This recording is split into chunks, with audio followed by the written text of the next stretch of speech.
Hello, true duelists. My name is Craig Fee, and as always, welcome to the Yu-Gi-Oh! Update. There were no YCSs this past weekend, instead being a weekend of regionals for Europe only. As far as I know, there were no regionals at all on this side of the Atlantic. All of this weekend's events coverage is European exclusive. We were too busy celebrating Yu-Gi-Oh! Day? I guess.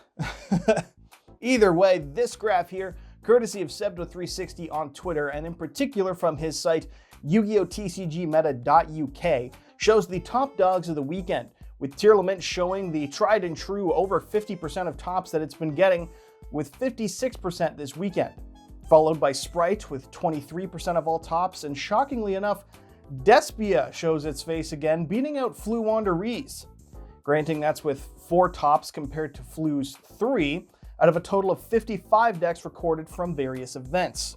This isn't too shocking, all things considered, with Despia, or Branded, or whatever you want to call it, being unhit and still a good deck. It's just, Power of the Elements was a set, and so was Magnificent Mavens. Either way, it's nice to see people giving it their all with other decks. Or maybe I'm just desperate for something to report on that isn't Tearlaments.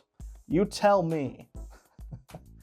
And speaking of reporting on Tearlaments, to no one's surprise, they did win out first at a regional in Germany, but what may pique interest this time round is the addition of a Mankanko engine in said first place list. The deck means 3 copies of the Mankanko Ritual Monster, and 1 apiece of the Quick Play spell that can summon it out, and the Mankanko Snatch Steal Equip spell. The Ritual has the effect to reveal itself in hand and add any Mankanko card from deck to hand, and then you'll have to discard a card. This will allow you to not only add the Quick Play that will summon the Ritual for you, but doing so will also send a spell from the deck to the graveyard, namely the Snatch Steal. This entire combo sets itself up very, very beautifully. And all of that is on top of the discard, meaning that you're sending a Tearlament to the graveyard, which means you can get a fusion on board. Plus, if that's not enough, you won't be controlling a monster if you're doing this first thing, which means that your Tear Fusion is safe from Bestials.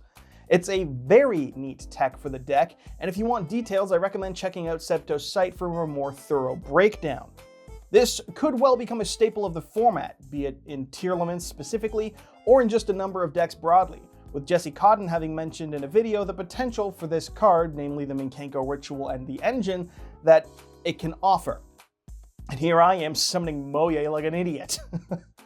Other notable things from the EU regionals include a top by Rescue Ace of all decks, making Pearly the dud of the EU, which is fine by me because please make it more affordable. I want to play the cute Eevee dog. Still, the Rescue Ace top is interesting, and if we can find a deck list, I'd love to see it and share it if I can, because what the fuck were they playing to top with Rescue Ace? It has like 2 playable cards to its name.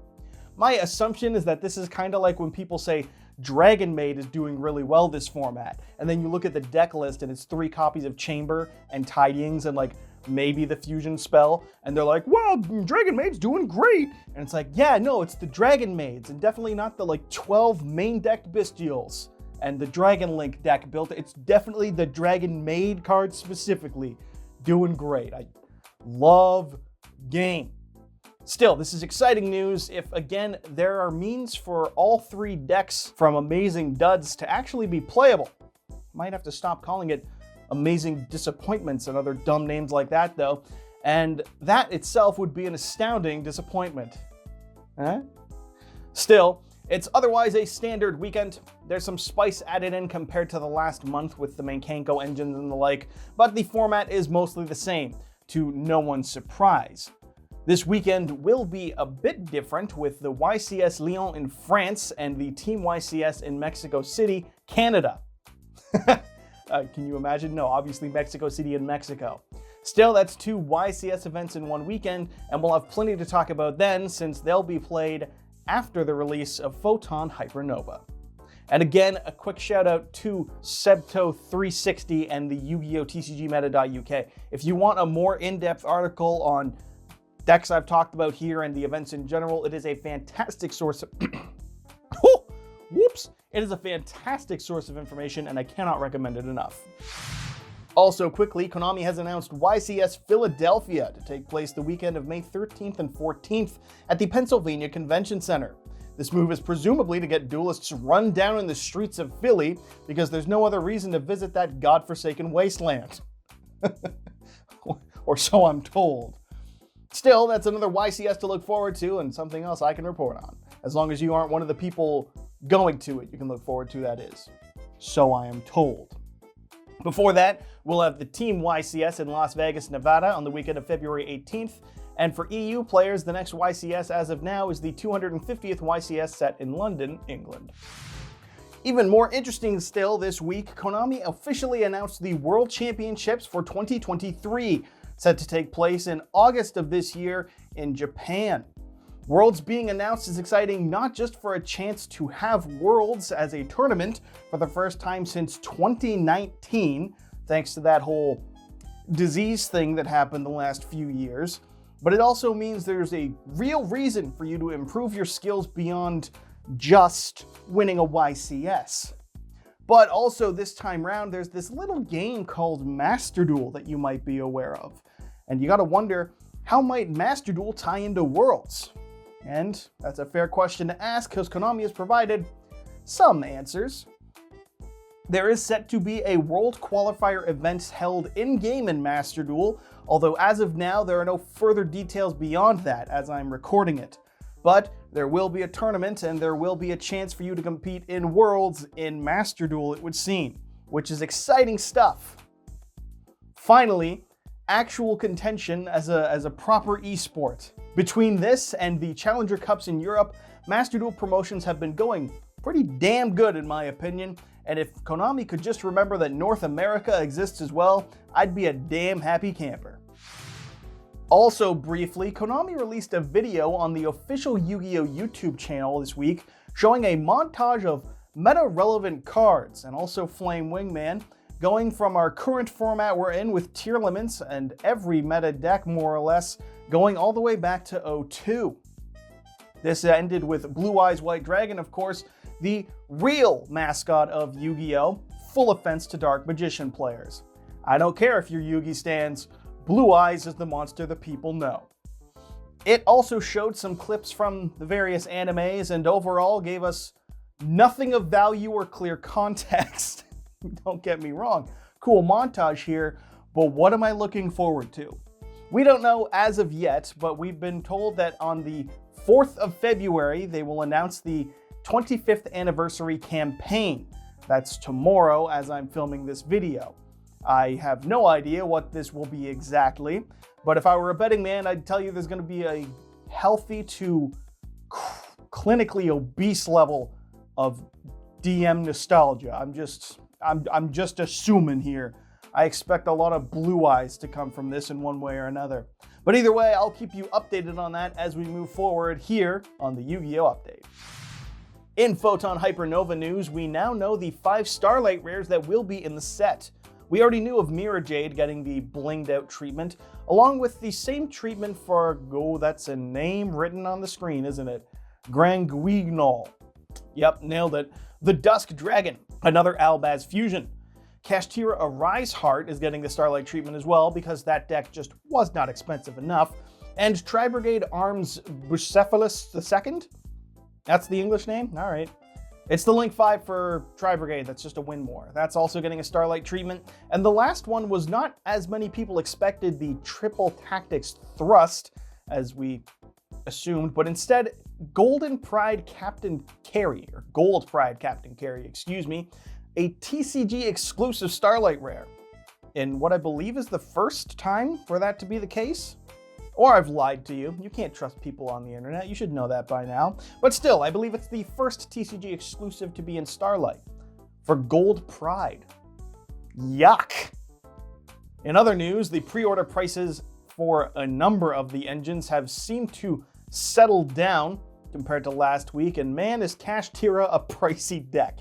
A core for the deck pre-ordered from Tier 0 Games sells for $500 USD, and that was sold out at the last time I had looked.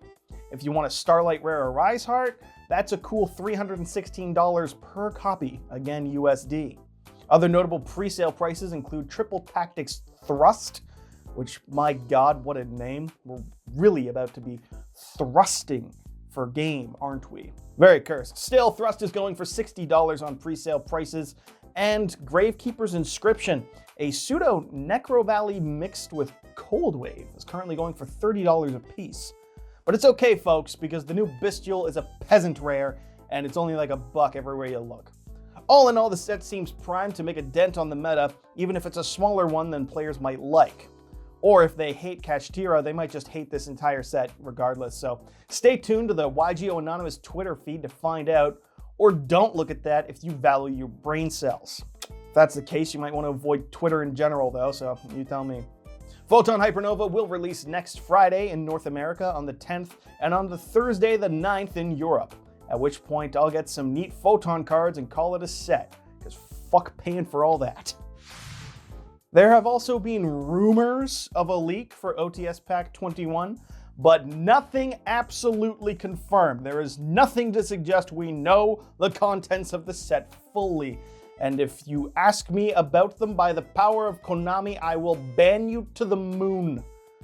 Still, there are rumors of the ultimate rares of the set being Tearlament's Rhino Heart and Kashtira Unicorn, like had been speculated earlier, but now it's Sprite Blue instead of Sprite Elf for the third ultimate rare slot.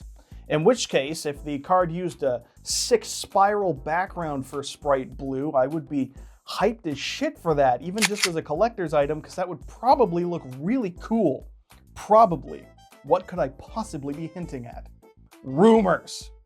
Other rumors only include holo printings of Light of the Branded and Scareclaw Kashtira, two cards that are getting peasant rare prints in Photon Hypernova, which would be really weird because OTS Pack 21 releases on February 9th in Europe and on the 8th in North America, which is the same day as Hypernova for European players, but earlier than Photon Hypernova in North America, which is insane. That would be a wild rumor if true for them to have preemptively rarity bumped cards that aren't even technically out yet. None of this is known for sure, and pictures don't exist. But as said, by February 8th, we'll know the full list, because that's when the set will be out for surezies, and until then, everything is speculation only. Don't get banned, kids. In community news, the first tournament of MBT's Master Circuit Series was announced to be taking place this weekend, and the available 256 slots for players were filled almost immediately. It's exciting stuff for the community, and bad news for you if you were hoping to attend the first event, because you've already missed out if you haven't signed up already. Better luck next week, I suppose. Still, this is a promising showing for the community in regards to growth, and you'll love to see it. I am truly looking forward to it, and that's not sarcasm. And in truly important news, YouTuber and streamer Gage, or Nim, which is a name I've never spelled correctly once in my life. Thank God he's going by Gage just for typing things out, just gotta get that out there. Who, upon finding out the Kashtira was a very pricey deck, became interested in playing it, so as to flex his wealth on all the brokies out there. In a sentence that he totally and genuinely for realist said upon sharing this information, I can assure you, he definitely emphasized that it was purely out of the desire to flex on the pores. Upon hearing this, he went to tweet it out to the masses. MBT informed him that he could sell him some stuff, and there was this ratio of 1 MBT, which was truly comedic genius. I love to see, that is great. That is perfect. Every once in a while, MBT's got to get ratioed. If you ever go on to his Twitter, it's pretty much just a massacre of other people. He really is just like coming in, pulling out this bad boy, and just hitting them with to every single tweeter user out there, which I respect it. But it's nice to see him clown out once in a while. Thanks, as always, go to our sponsor, the LIFD Magnetic Display, a fantastic way to display your favorite cards and support the channel all in one go. Or maybe use a very overpriced coaster, since you can buy coasters for like a quarter from like IKEA or something. Don't use it as a coaster, but if you're that rich and you do so with just Starlight rares in the display, holy shit, that is insane. You have too much money if that's what you're doing. Instead, that's probably not you. Gather up your favorite cards, put them on display for the world to see, and go ahead and get yourself 15% off when using promo code YGOSTRATS15 or by clicking the link in the description of this video. Thank you as always to LIFD for supporting the channel, and thanks to you for watching. And so that'll wrap it up for this week's update.